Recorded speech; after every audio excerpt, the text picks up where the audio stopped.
À 28 ans, Yann Pocro est l'un des artistes les plus prometteurs de sa génération. Il fait principalement de l'art photographique et signe aussi des critiques dans divers magazines d'art actuel.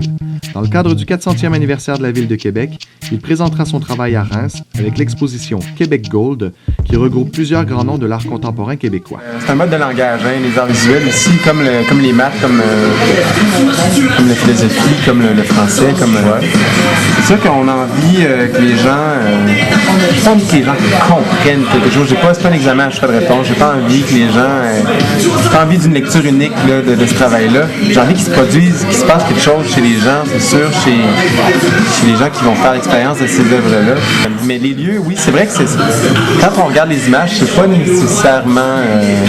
c'est pas criant là, de révélation ou donc on prend le contexte avec des éléments historiques. C'est vraiment, ça fait partie du travail, c'est latent, il y a des petites amorces, comme tu dis, là, narratives, il se produit, je pense, quelque chose dans ces images-là. C'est intéressant de savoir d'où elles viennent, mais je pense qu'elles se comprennent aussi sans fond sens, sans non plus tout révéler. Quelque chose de très très spontané dans ces...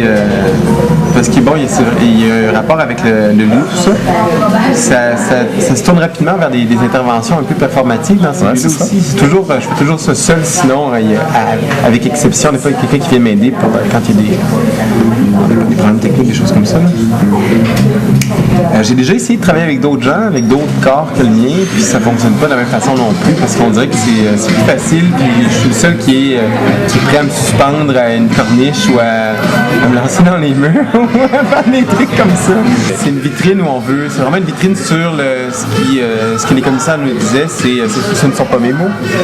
C'est vraiment une vitrine sur le meilleur du Québec. Voilà, c'est ça. Là, c'est super flatteur tout ça, mais vraiment, c'est moi là, dans cette exposition-là, j'occupe une place, aussi la place de l'artiste émergent. On est quelques-uns qui sont moins reconnus dans le milieu, mais on est quand même là, c'est vrai, puis je suis très, très flatté de cette invitation-là. Se forcer de constater que ces lieux-là sont des lieux trouvés vraiment souvent à l'étranger, sinon loin de Montréal. Là. Que ce soit en Abitibi, que ce soit au Lac-Saint-Jean, que ce soit en Espagne, en Belgique, en Europe, pendant des voyages. Je ne sais pas encore pourquoi. Ça, c'est quelque chose qui est assez obscur. Je pense qu'il y a ça se mélange entre l'excitation de la découverte, la curiosité, puis la naïveté des premières rencontres avec une culture, des espaces qu'on ne connaît pas. Puis comme je fonctionne beaucoup aussi aux discussions, je pense que ça fait partie des... Tu sais, il y en a qui vont parler de la température. Moi, j'aime bien parler des gens, à des gens de leur ville ou des événements marquants ou d'un espace ou d'un lieu précis. Puis on dirait que je ne sais pas encore pourquoi, mais ça vient vraiment dans cette espèce de volonté-là de me rapprocher des lieux physiquement. Elle se fait beaucoup plus marquée à l'étranger. C'est sûr qu'il y a un moment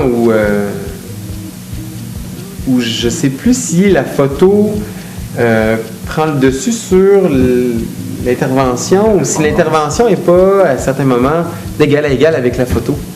Il y a un moment où c'est des photos qui sont très soignées. Je fais un travail assez particulier sur le grain aussi photographique. Je suis très intéressé par le côté photo, là, par les paramètres de la photo, tout ça. Mais je me rends compte que l'intervention performative va prendre de plus en plus de place. Puis je me demande si un jour, peut-être que ça pourra prendre autre forme. Là.